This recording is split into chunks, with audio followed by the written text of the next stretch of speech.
I don't want to turn the volume up too loud because I don't want to disturb the rest of the restaurant. Dano for reporting live. We're here at Mama's 39. Michael Gates about ready to take the microphone and say some words to the selected guests that have come here with the HB Community Forum. First of all, I want to thank everybody for coming here tonight. I appreciate it tremendously. In fact,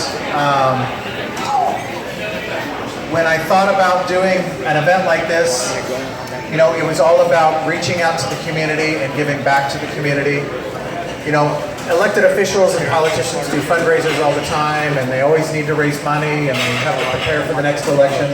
And while I am running for re-election in 2018, I wanted to take this opportunity this year to simply have an event to bring people together, some good supporters and members of the community to come together and just spend time together and talk, have a little bit of a mixer. Also, you know, allow me the opportunity to give back to you and just say thank you for all the support that you've given me. Many, many of you, I sound like Donald Trump now, I won't say many, many, many, but many of you were supporters of my campaign in 2014, the summer of 2014, and are still supporters now, and I appreciate that. And some of you who may not have been familiar with the campaign in 2014 have seen some of the work that we've done since I was elected in November of 2014. Thank you. And you've been very, very supportive.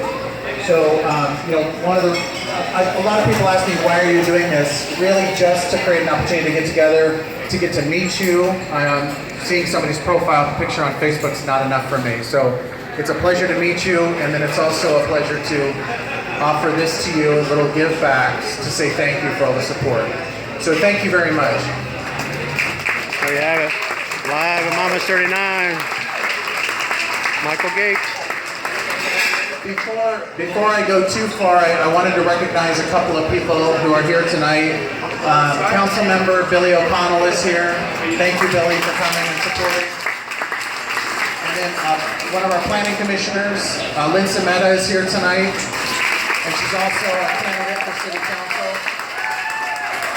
And I believe Eric Peterson will be arriving here shortly. So, yeah. So if I missed anybody, raise your hand. But I think that's everybody who is elected or works for the city. So, so I'm running for a re-election in 2018, but I'm not fundraising. I'm not, you know, we don't have to actually prepare for the election. But I just want to be here to say thank you. I also want to give just a quick update on some of the work that we're doing for the city. If you haven't followed too closely, I can summarize a few key points.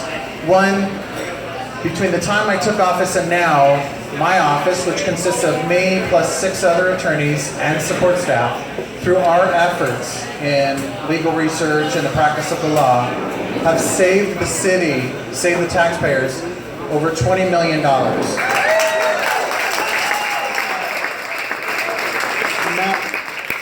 That's a result of a number of things, including not settling lawsuits capriciously and paying large payouts, but to find either clever ways to settle where there are in-kind exchanges, or defending the city just straight out and getting defense verdicts at trial.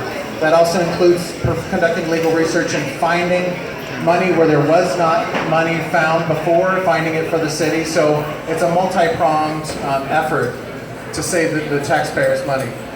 One of the other things that we've done is, since I took office, you know, what the city attorney's office does a lot of things. We defend the city from litigation, but we also perform legal research for other departments. We advise 11 other departments in the city. We review contracts, we prepare ordinances, we sue when we have to sue. So there's just a lot of things that we do. But one of the things that was we were struggling with when I took office was the turnaround time on a lot of our legal research and legal opinions for other departments was pretty long. The average turnaround time from the time that we got a request to the time that we actually provided a response to the other department or agency was about 3 months turnaround time. That's how long it took us to respond to the formal opinion. Now it's about 2.5 weeks. So, thank you. We've really improved our productivity, we've improved our work product, and we've reduced turnaround times, which I think is key. Customer service is absolutely key, and that's something that I learned keenly in the private sector, and wanted to bring to the public sector, and it's been working tremendously. So we've done a lot of great work. Some of you have followed some of our more recent stuff, where we are winning, it seems, in the Kennedy Commission versus City of Huntington Beach case.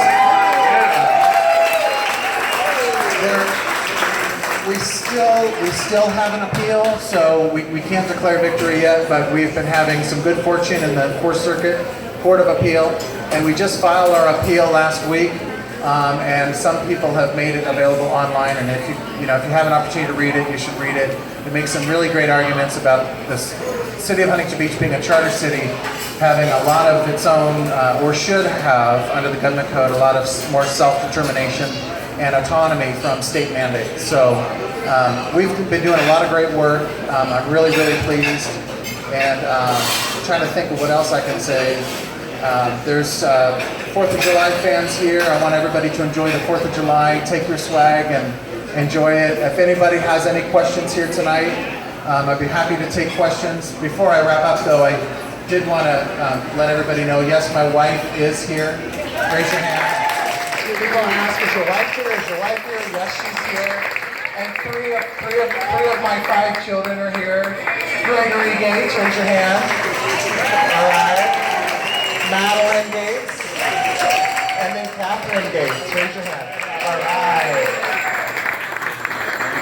So those were my precinct walkers in the summer of 2014. They delivered over 10,000 door hangers to 10,000 houses. So yeah, they did a very good job. So if anybody has any questions, I'll be happy to answer questions about what's going on in our office or city updates. But again, I can't emphasize enough how much I appreciate the Huntington Beach Community Forum. I can't emphasize enough how much I appreciate all of the support that I've gotten. And the fact that the Huntington Beach Community Forum creates an opportunity for members of the community like yourself to be involved and to know what's going on with issues and to follow. I wouldn't be here without your support. I wouldn't be in office without your support. And I certainly wouldn't be able to do the work that I do without your support. So getting me into office in the first place, thank you. Continuing to support the work that we do in the City Attorney's Office even after I got elected, I appreciate. I can't tell you how much I appreciate it. And let me tell you, I had a lot of victories when I worked for a law firm in the private sector. Those victories were terrific. I mean, they were good wins, made my clients happy, they returned, they paid the bills, it was excellent. But to now get those victories for the City of Huntington Beach is so much sweeter than it was when I was working in the private sector. And the reason is because this is my hometown. I love Huntington Beach. I've been here for 33 years. I was born in the Midwest, but when I was a child, my folks moved here. This has been my home ever since. And to be winning for Huntington Beach like I was winning for my clients in the private sector, the victories are so much sweeter. I can't tell you how much I enjoy doing what I'm doing. So thank you for the opportunity to do this work, to be in the office in the first place, and thank you so much for your ongoing support. I really appreciate it. There you have it. Michael Gates, I'm Dano, reporting live. Mama's for Israel. Did you have any